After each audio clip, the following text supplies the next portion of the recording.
I stood there in a borrowed dress that didn't quite fit, staring at the nameplate on the table reserved for the mother of the groom. It didn't say my name.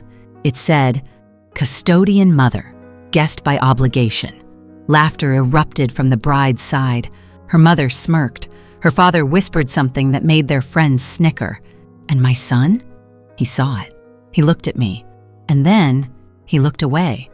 No one stopped it. No one stood up for me. After 3 decades of fixing pipes, skipping meals to feed him, and patching his dreams with my bare hands, I was now an inconvenience. My hands trembled as I turned the plate over and quietly stepped back. But what they didn't know, what none of them knew, was that this so-called custodian mother still held the keys to everything. And what's taken for granted always comes back with interest. The hall shimmered with soft golden light, chandeliers dangling like frozen fireworks above a sea of white roses and tailored suits. I stood near the back, clutching my purse with both hands, trying to disappear into the wallpaper. It wasn't my world, never had been, but I told myself it was enough to see my son happy. Ethan, my only boy, the one I raised through broken knuckles, busted water heaters, and winter nights when the gas ran out. I sold my wedding ring to buy his first laptop, and now he was marrying into a family that had more silverware than I had shoes in my entire life. A young usher approached me. "You're Maggie Lane?" he asked, scanning the guest list. I nodded. He led me past rows of gleaming chairs and manicured guests toward the family table. My heart pounded. Maybe this was the moment. Maybe they'd introduce me. Maybe they'd say, "This is the woman who made him." But then I saw it. My place card, handwritten in gold script on expensive stationery. Custodian Mother, guest by obligation. I blinked. I looked again. That's what it said. Not mother of the groom. Not Mrs. Lane. Just that. The laughter started small. An exhale from the bride's cousin, a smirk from the uncle. Then the bride's father pointed, chuckled, and whispered something that made 2 other men double over. Even the wedding planner glanced at me with raised brows. My cheeks burned. I reached for the card, hoping I had read it wrong, that maybe it was a misprint. But it was there, clear as the crystal glasses on the table. The label they'd branded me with. I looked for Ethan. He was laughing with his in-laws near the bar, drink in hand. He looked radiant, confident. A man who had left behind his past. He turned, made eye contact with me, and then turned back, laughing at something Madeline whispered in his ear. My knees weakened. I turned the card over and sat down slowly, hoping the tablecloth would swallow me whole. Then came the words, whispered but sharp. "She's the plumber mom, right?" Thought she'd at least wear something decent. I heard she lives in a trailer. I stood up. I couldn't breathe. I couldn't believe it. After everything. After raising him alone, after giving everything I had. And my son did nothing. I pushed my chair back quietly, hoping no one would notice. My legs trembled beneath me as I walked toward the exit, eyes fixed on the floor. Each step felt heavier than the last. I'd carried drywall up 3 flights of stairs.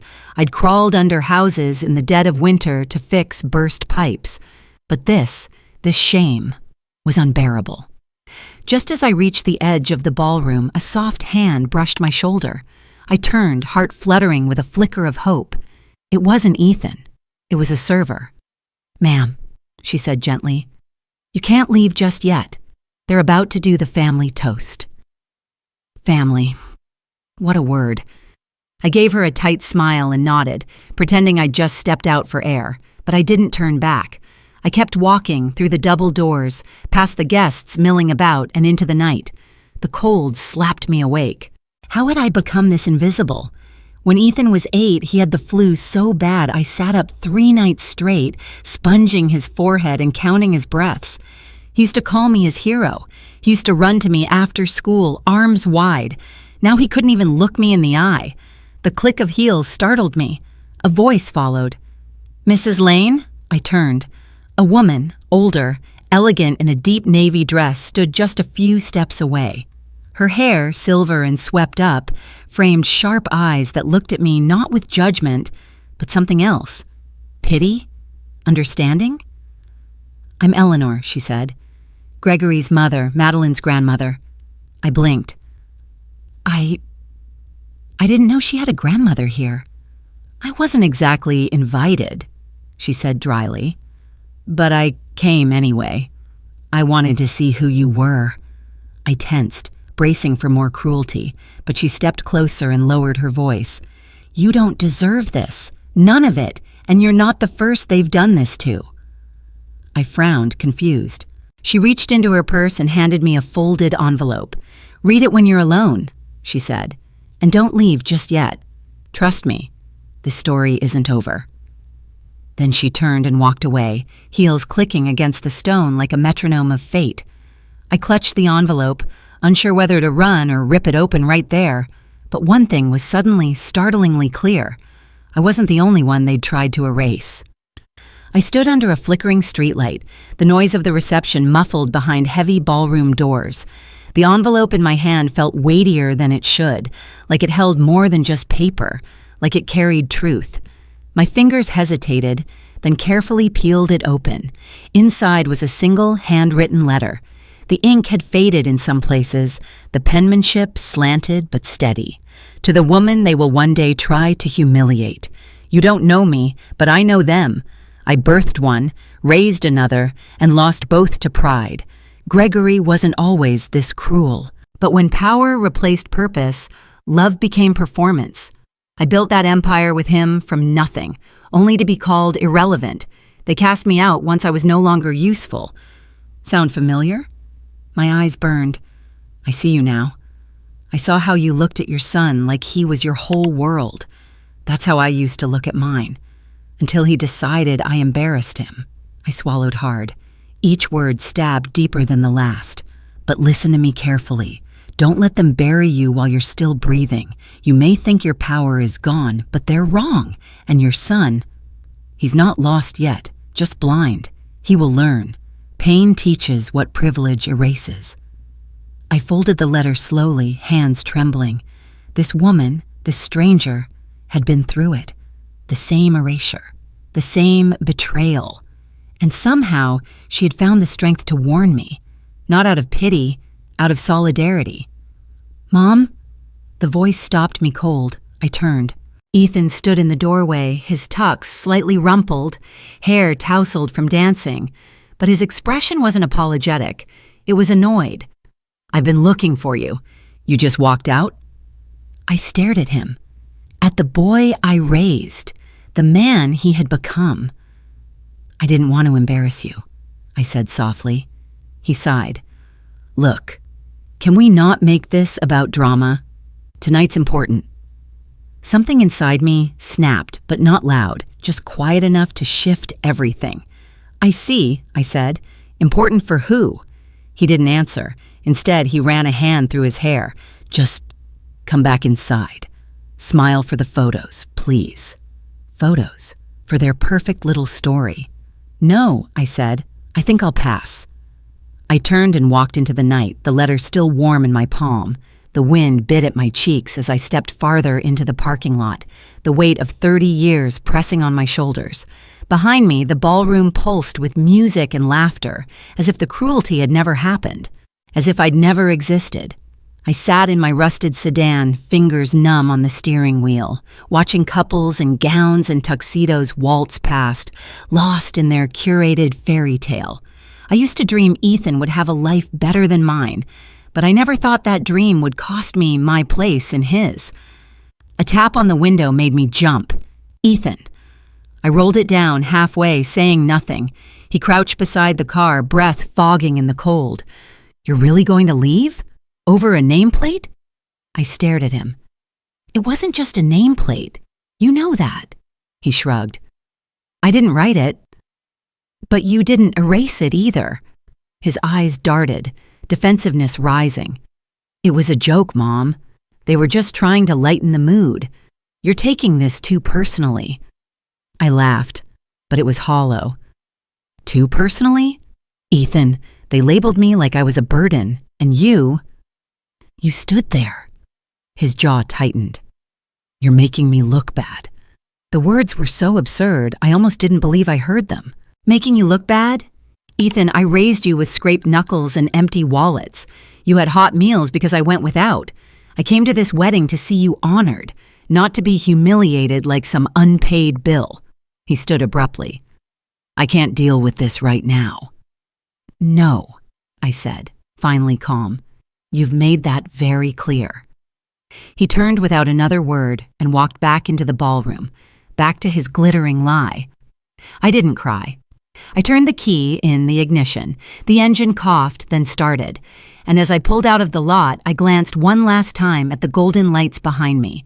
That building might have been their castle.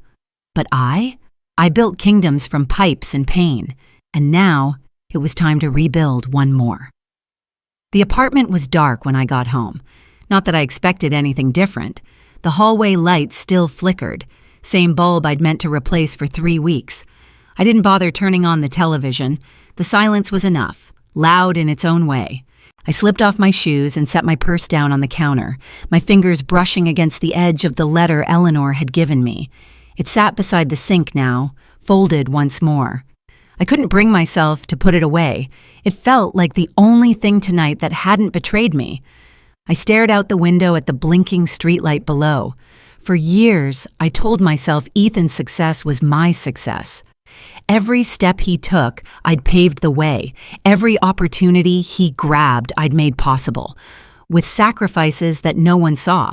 But tonight, when it mattered most, I was nothing but a reminder of struggle, of sweat, of a story he no longer wanted to claim. My phone buzzed, unknown number. I hesitated, then answered. Hello? A woman's voice, low and fast. Mrs. Lane? Yes. I don't have long. I work for the Westports, catering staff. I saw what they did to you. I saw the nameplate. I saw everything. I froze. They laughed before you even walked in. Gregory said, let's make it clear which side she belongs to. They passed the card around the table like it was a party trick. My chest tightened. There's more. I filmed it. It's all on video. I don't know why, but something told me to keep the camera rolling. Why are you telling me this? I asked, voice barely a whisper. Because you didn't deserve it. And because I know what it's like to be stepped on. I'm sending it now. Use it however you want. The line went dead.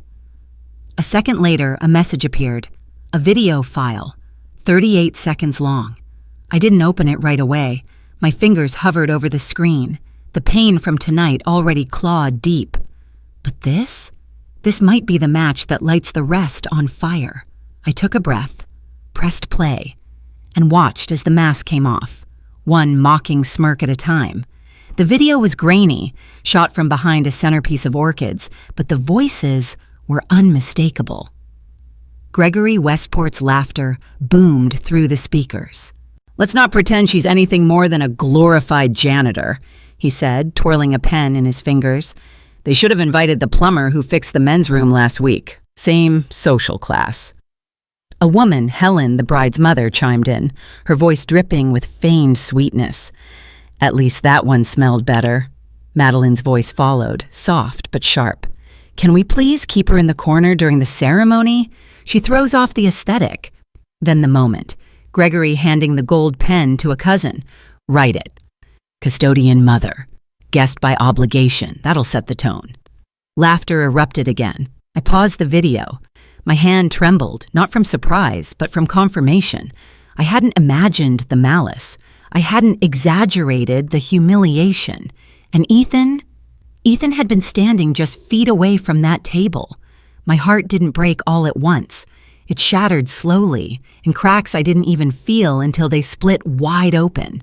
I set the phone down and stared at the ceiling. My body felt numb, but my mind raced. This wasn't just a social slight. It was a carefully orchestrated erasure, a declaration. You are not worthy to exist in our world. But there was one thing they hadn't counted on. I still existed, and I wasn't finished. The next morning, I rose before the sun. Habit, maybe. Or maybe some quiet instinct knew the time for silence was over. I pulled out an old box from my closet. Inside were papers I hadn't touched in years. deed documents, bank statements, tax returns. Proof that the condo Ethan now claimed as ours had been bought and paid for by me alone. My name, my sweat, my decades. He didn't even know the full truth. Back when he first started his startup, desperate for capital, I quietly refinanced that same property to help him, without his knowledge, without asking for credit. I'd believed in him. Now I wondered if that had been my greatest mistake. My phone buzzed again. Another message. No words this time, just a screenshot. It was from a financial disclosure form, one I didn't recognize. But the signature at the bottom? Ethan Lane. And he'd signed in my name. I stared at the screenshot until my eyes blurred. Ethan's signature sat confidently at the bottom, but the name it bore was mine, Margaret Lane. Perfectly forged, right down to the looping L I used since college. He hadn't even asked. No call, no question, no acknowledgement. Just stolen ink. I dug deeper. Cross-referenced the document number with county records. It was real. He'd used my name to secure a line of credit, collateralized against the condo I still lived in. My home. The one I'd worked 3 jobs to buy. He'd risked my roof for his dream and didn't even think I deserved to know. My hands shook, but not from grief this time. From clarity. This wasn't neglect, this was betrayal. A soft knock interrupted my spiraling thoughts. I moved to the door, unsure of who I'd find.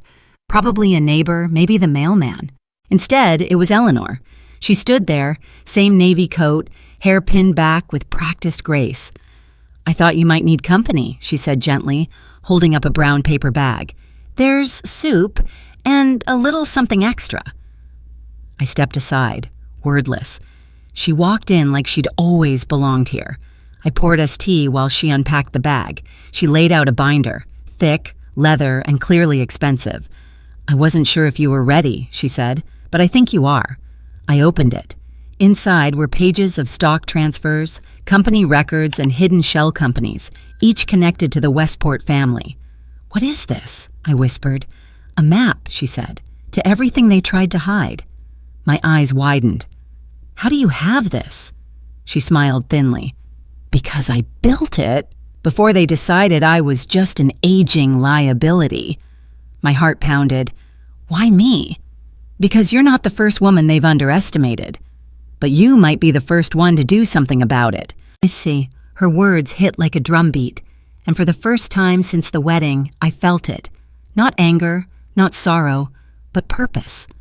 "They tried to erase me," I said. Eleanor nodded. "Then it's time you made yourself unforgettable." Eleanor stayed for hours, walking me through the documents like a patient guide through a battlefield map. Every page was a revelation. Gregory's manipulation of board votes, Madeline's secret back channel deals with investors, and a particularly damning clause buried in a shareholder agreement. "See this?" She tapped a line near the bottom. "They needed your signature to authorize the final transfer of company control, but that signature wasn't yours." I nodded slowly. "It was Ethan's." She gave a sharp, approving look. "Exactly." I stared at the page. I'd spent decades worrying about rent, scrubbing my hands raw, stitching torn pants with dental floss because I couldn't afford thread. Meanwhile, they built empires using people like me as rungs in their ladders, and now even my name wasn't mine. "I still don't understand why Ethan would do it," I murmured, not to Eleanor, but to the silence between us. "He knew better. I raised him better." Eleanor sipped her tea.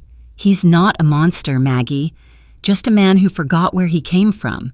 They surrounded him with mirrors that only reflect power. No room for gratitude in that hall of glass." I looked up at her.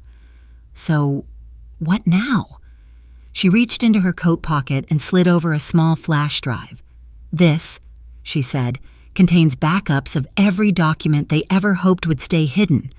Tax evasions, fake valuations, you name it. I gathered it quietly when they pushed me out. And you want me to?" She leaned forward. "Hold it. Not strike. Not yet. Let them get comfortable. Let Ethan believe he's untouchable. Then, when they least expect it, you remind them who they underestimated." I stared at the drive. It was tiny. weightless, but it buzzed in my hand like a loaded gun. "Why are you helping me?" Eleanor smiled, her voice quiet but firm. "Because we're not weak, Maggie. We're just patient. And because I want to see the look on Gregory's face when he realizes the women he cast aside are the ones holding the detonator." A silence passed between us, heavy but powerful. When Eleanor finally left, I stood by the window and watched the sunrise crawl over the city skyline. It didn't feel like just another morning. It felt like a beginning, not of revenge, but of reclamation. They thought I was small, but they forgot. I'd built a whole life out of nothing, and now I would show them what nothing can become. The condo was quiet, too quiet. I walked slowly through each room, touching the walls, the countertops, the chipped paint I never got around to fixing. This wasn't just a home, it was a journal. Every corner carried a story, some joyful, most hard-earned. And now I knew Ethan had gambled it all, without my consent, with my forged signature. I pulled out the folder I'd retrieved from the closet and sat at the small kitchen table. The laminate was peeling at the edges, a detail Madeline would probably mock. I didn't care. I laid out every document: original purchase agreement, refinancing papers, mortgage statements, each with my name printed clearly, proudly. Margaret Lane. No cosigner, no husband, no inheritance. Just me. I had worked triple shifts to make those down payments, given up insurance to cover closing costs. For years, I told Ethan we couldn't afford vacations because I was saving for his future. And all the while, I was pouring everything I had into this place, into him. Now it was the collateral in a startup I didn't even understand, one I wasn't supposed to ask questions about. I remember when he first told me he was launching a high-growth tech security firm. He didn't share what it did exactly. He only said, "You wouldn't get it, Mom. It's complicated." Turns out the only thing complicated was the betrayal. I reached for the flash drive Eleanor had given me and plugged it into my aging laptop. The screen flickered before it loaded a directory full of files, dozens of folders, each labeled with dry, cold names: internal agreements, misconduct reports, legal hazards.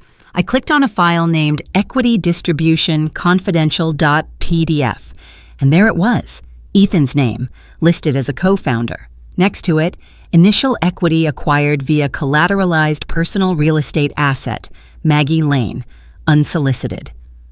Unsolicited. My stomach turned. They hadn't even bothered to hide it.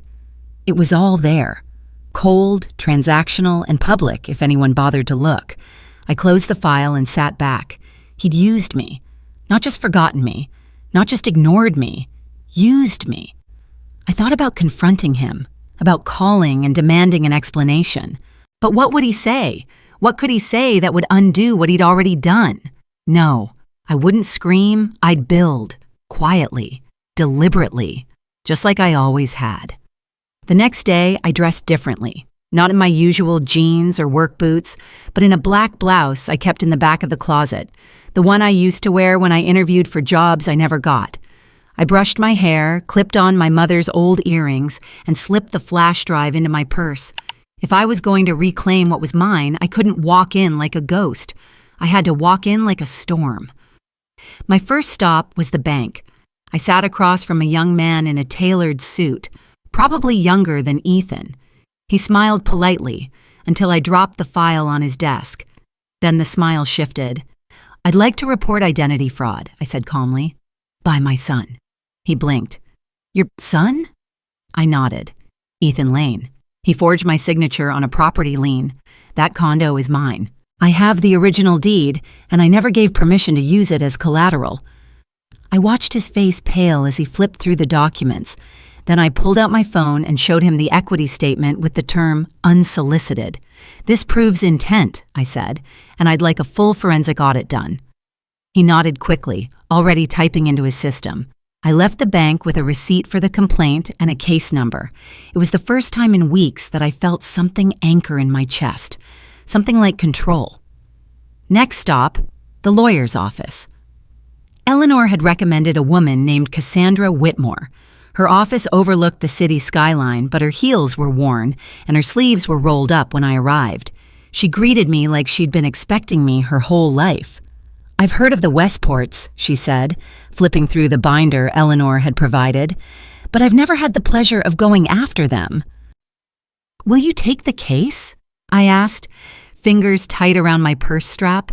She looked at me over the rim of her glasses and grinned. "I don't just want to take it, Maggie. I want to win it." I exhaled, not from relief, but from resolve. That night, I returned home, opened a fresh notebook, and wrote a single line on the first page. "They tried to erase me. Now I'm writing myself back in." The following week passed in quiet motion. Calls with Cassandra, emails exchanged, documents signed. Every task chipped away at the fortress they'd built on my back. Each signature I gave now was mine, authentic, deliberate, and armed with intent. But Ethan still hadn't called. Not once. Not even to check if I'd made it home from the wedding. Not to ask why I left, not to apologize. That silence was its own kind of message. I watched the headlines closely. Ethan's startup, VerityLock, had just been featured in a tech spotlight piece. Young visionary disrupts cybersecurity sector. His face was everywhere. Magazines, interviews, conference posters. They painted him as a self-made genius, and I wondered if any of them would believe it if I told the truth. That the condo that funded his vision had a leaky ceiling, a faucet that sputtered, and an unpaid power bill just 2 months prior. That his seed money came from my sacrifice, not some pitch deck. Cassandra called me late Thursday afternoon. "We have an opening," she said, "for arbitration, but we'll need to strike soon before their quarterly filing. That's when things get murky." "Do it," I said. "I'm ready." "Good. Because this isn't just about real estate anymore." I traced the funds. Some of them were rerouted through shell corporations tied to Gregory's hotels. Your condo helped stabilize not just Ethan's company, but the entire Westport business arm. I froze. "He tied me to them?" "He did more than that," she said. "He made you their silent partner, without your knowledge. Which means we now have leverage." It was like lifting a stone and finding not just one snake, but a nest. That night, I sat at my kitchen table again. Same worn surface, same chipped corner. But something had shifted in the air. I pulled out my old toolbox, the one Ethan used to rummage through when he was 5, pretending to be just like me. Inside, buried beneath wrenches and wire, was a tiny photo. Me and Ethan sitting on the front steps of our first apartment. He was 7, missing a tooth, smiling like the world was made just for him. I stared at it for a long time. Then, with shaking hands, I flipped it over. On the back, written in crayon, were the words, "My hero." A bitter smile tugged at my lips. Not anymore, but soon he'd remember. The arbitration hearing was set in a sleek downtown conference center, a place polished to a sterile shine. I arrived early, sitting in the waiting lounge with a thermos of coffee and Eleanor's binder on my lap like armor. Across the hall, I saw Gregory Westport pacing, barking into his phone, and gesturing like the world owed him breath. Then came Ethan. My breath caught. He wore a tailored charcoal suit, his hair perfectly styled, his expression composed, controlled, cold.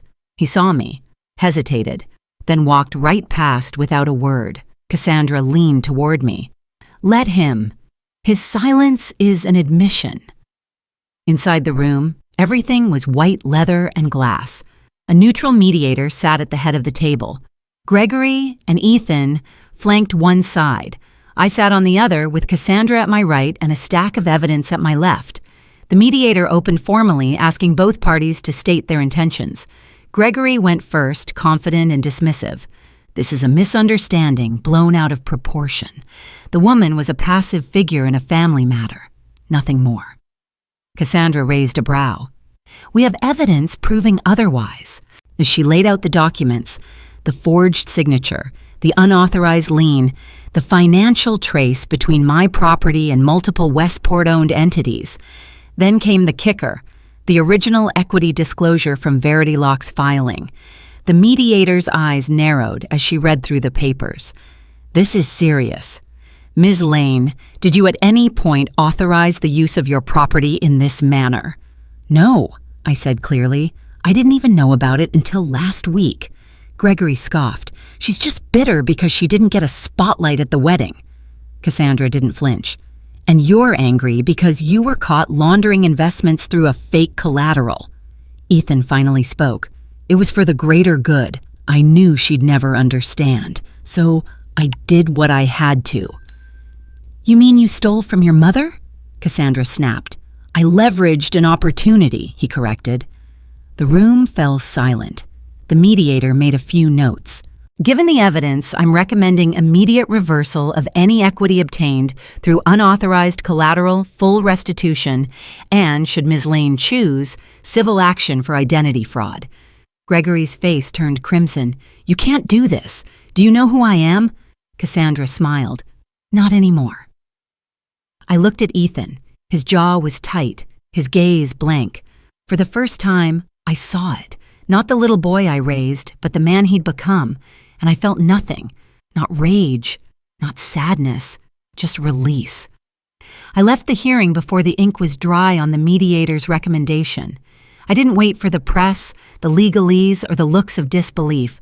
I walked straight out into the crisp air, the sun just beginning to pierce the gray morning haze. I had spent too long sitting quietly in shadows I helped cast. Outside, I paused at the corner, my hands shoved deep in my coat pockets. A familiar voice called from behind. "Mom!" I didn't turn. Ethan jogged up, breath short, tie loosened, panic coloring his words. "Wait, please, just give me a second." I turned slowly. The weight of what had been said in that room still settled heavy in my chest. I stared at him. Not as my son, but as the man who had chosen prestige over principle. "I didn't mean for it to go this far," he said, eyes darting. I was trying to protect what I built." "By forging my name?" I asked flatly. His mouth opened, closed. "I thought you'd understand. I thought maybe—" "No," I cut in. "You thought I wouldn't fight back." He took a step closer. "You raised me to go after what I want. Isn't that what you always said? Don't let anyone tell you you're less than?" "Yes," I whispered, "but I never said to step on the person who taught you that." He looked like he wanted to argue, to explain, to beg, but instead, he said nothing. And in that silence, I saw it clearly. He hadn't just forgotten me. He'd forgotten who he was. "Do you know what hurt the most?" I said softly. "It wasn't the nameplate. It wasn't the stolen signature. It was watching you stand there and let them laugh. Let them reduce me to nothing, like I was a mistake." He winced. "It wasn't like that." "It was exactly like that," I said. "And you let it happen. That's the part you'll have to live with." He swallowed, shoulders sagging. "Mom, please. I messed up. But I'm still your son." I shook my head gently. "Maybe. But right now, you're a stranger wearing my son's face." Then I turned and walked away, each step steady, each breath clearer than the last. Behind me, Ethan didn't call out again, maybe because he knew there was nothing left to say. The days that followed were quiet, but not the kind of silence that comes from emptiness. This was the silence of clarity, of a storm that had passed, leaving behind wreckage, yes, but also clean air. I returned to my routines, mornings with coffee on the balcony, phone calls with Cassandra as we finalized the paperwork. A surprise bouquet of sunflowers arrived one afternoon. No note, but I didn't need one. Eleanor's touch was unmistakable. I didn't ask for updates about Ethan. I didn't need them. The truth had already been carved into stone. One evening, I walked to the mailbox and found a thick envelope inside. Legal stationery. I opened it carefully. Inside were copies of the final settlement. Ethan had surrendered his equity acquired through my property. A restitution fund had been created in my name, enough to secure my condo, upgrade it, and then some. Verity Locke's board had also quietly removed him from financial decision-making roles pending further review. There was one handwritten note tucked at the back. "I'm sorry, Mom. I don't know how to fix what I broke, but I'm not running from it anymore. I'll rebuild, I'll learn. Maybe not for you, but because of you. No signature. But the handwriting was his. I folded the letter slowly, pressing it flat against the table. I didn't cry, not out of strength, but because the well had simply run dry. Later that night, I sat by the window and opened a fresh journal. Page 1. Chapter 1. The day I stopped shrinking. I filled 3 pages without pause. Not just about the betrayal, but about the woman who had survived it, about the silence that gave way to strength, about the son I had lost, and the one who might still be buried under all that ambition, waiting to be found. And when I finally set the pen down, I looked around at my little condo.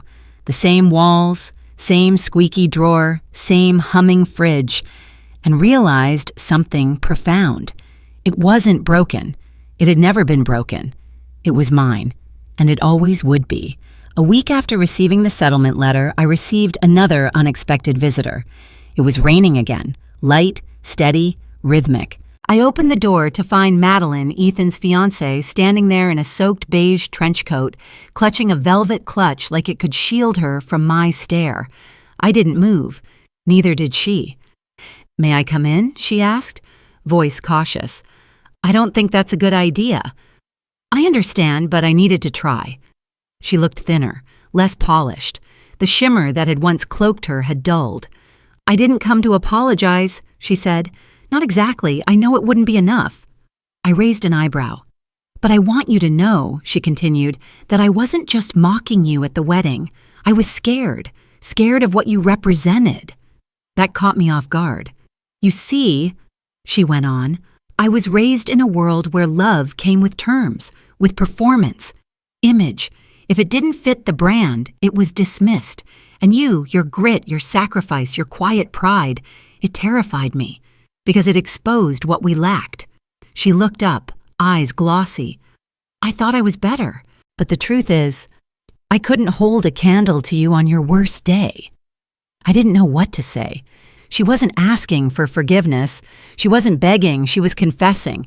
"I left Ethan," she said, "not just because of what happened, but because I realized I didn't deserve to be with someone who couldn't see the hero in his own mother."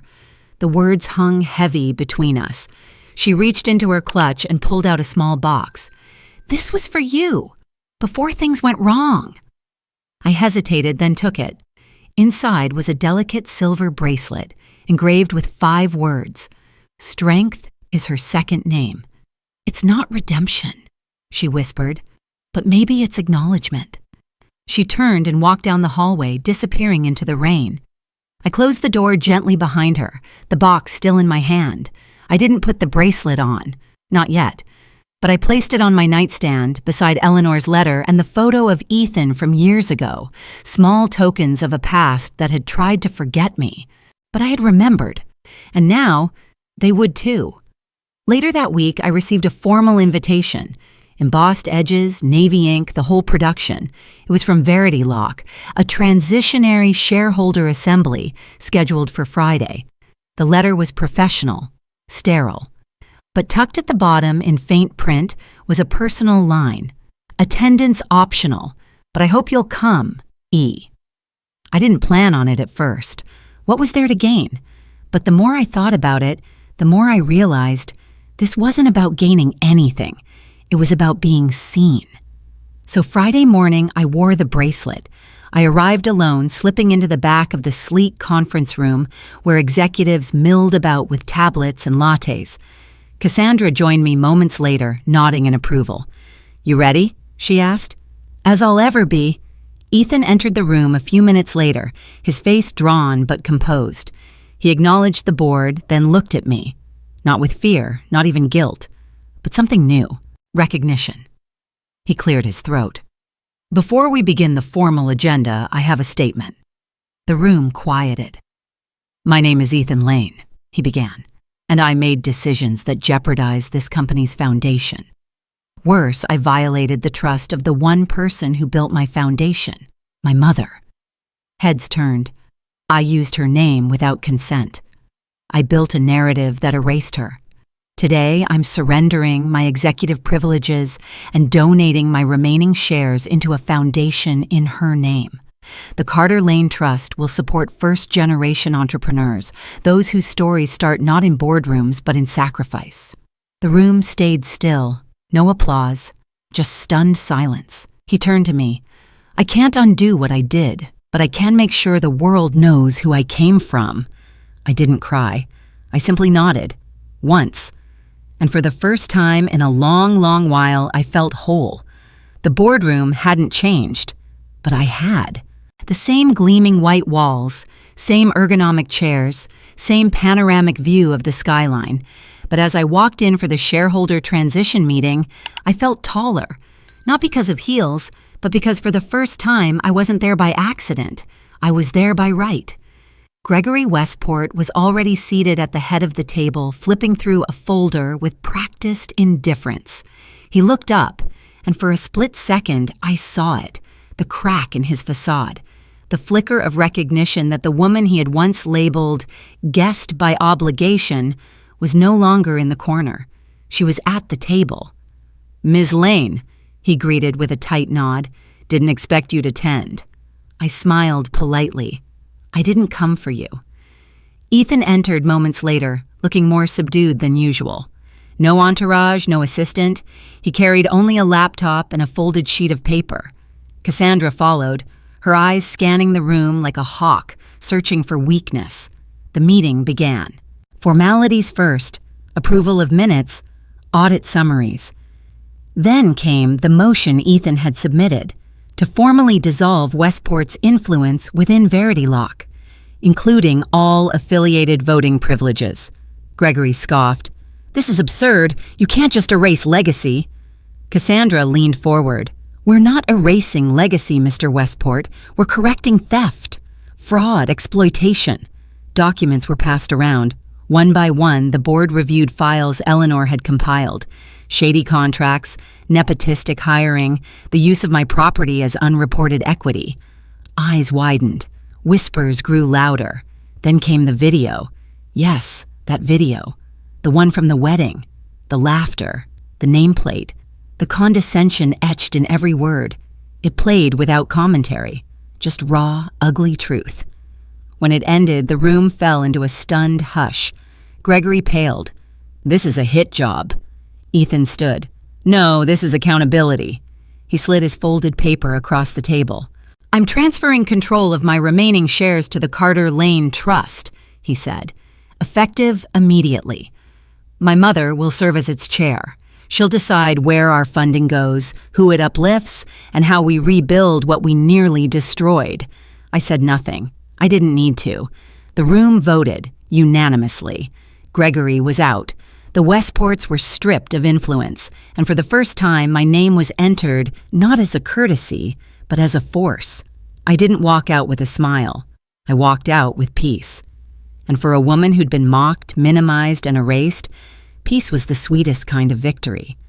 That evening, the city buzzed with stories. The press had caught wind of the shareholder shakeup, but they didn't have all the details.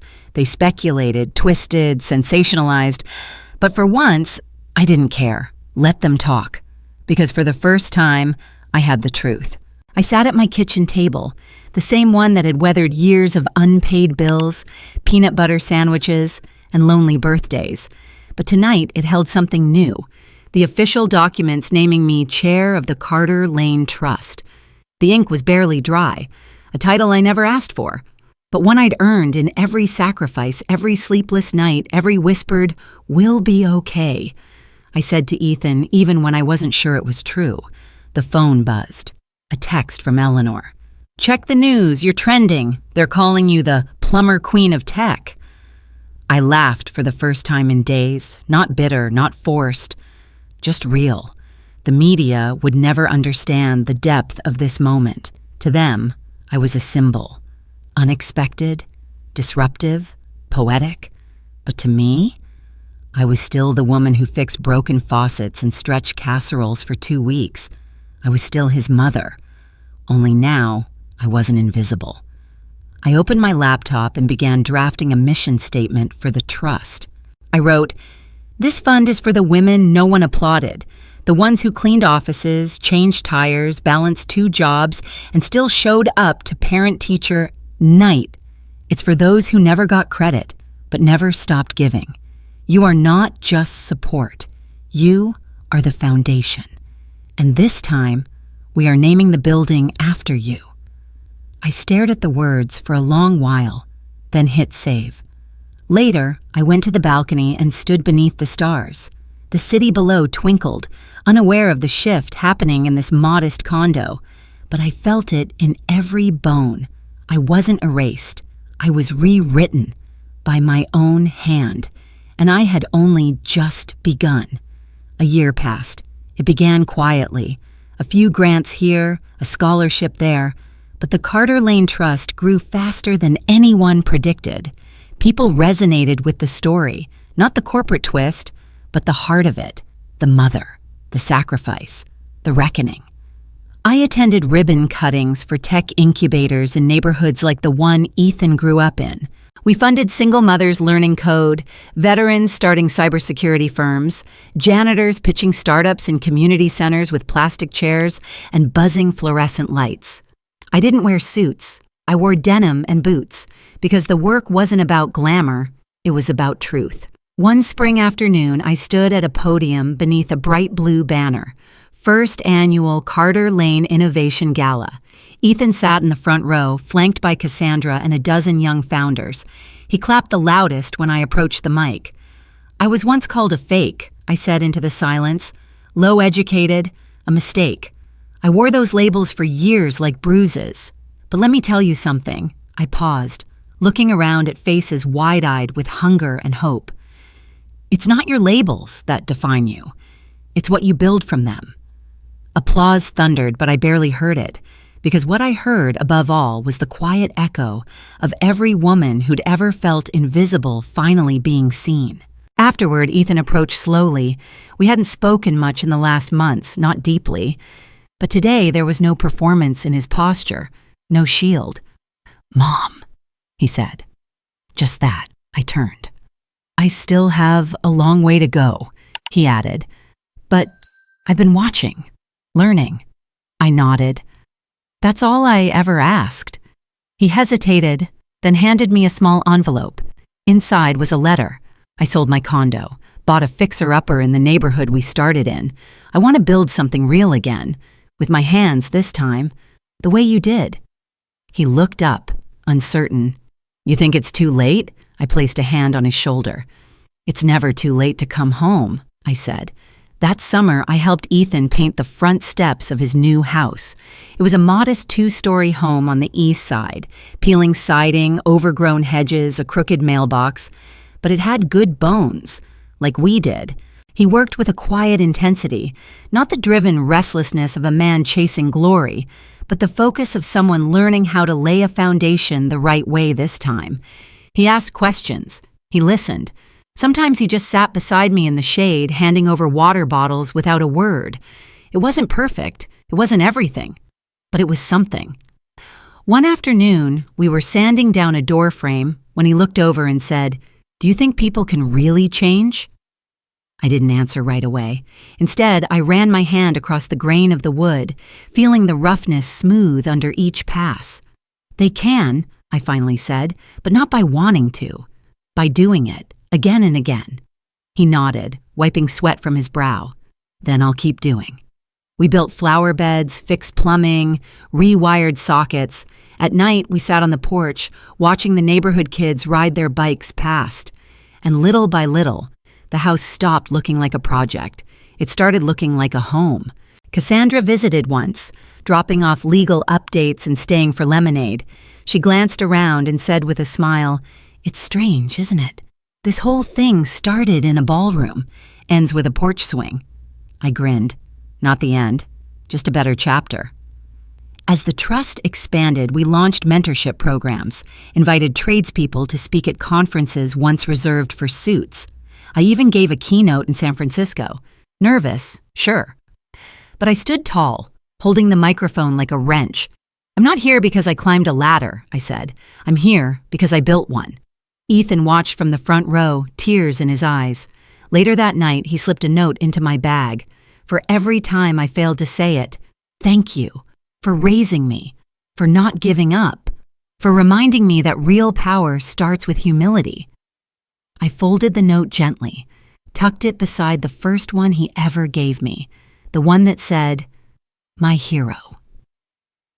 It no longer hurt to read, because now it felt true. The final gala of the year was held in a renovated train station, glass ceilings, brick arches, soft jazz echoing across the wide hall. But this time, I didn't feel out of place. I walked through the crowd not as a guest, but as the host. Ethan stood beside me in a simple navy suit. He didn't need flash anymore. He'd learned to let his presence speak without noise. As we mingled, young entrepreneurs approached. Women with calloused hands, men with union patches still on their sleeves, students whose parents worked graveyard shifts. They didn't just thank me, they understood me. One girl, maybe 19, clutched a grant certificate in both hands. "My mom's a janitor," she said. "She's the smartest person I know. She taught me that nothing's too dirty to clean up." I smiled. "Then you'll do just fine in this world." When it was time for my speech, I walked to the podium without notes. I didn't need them.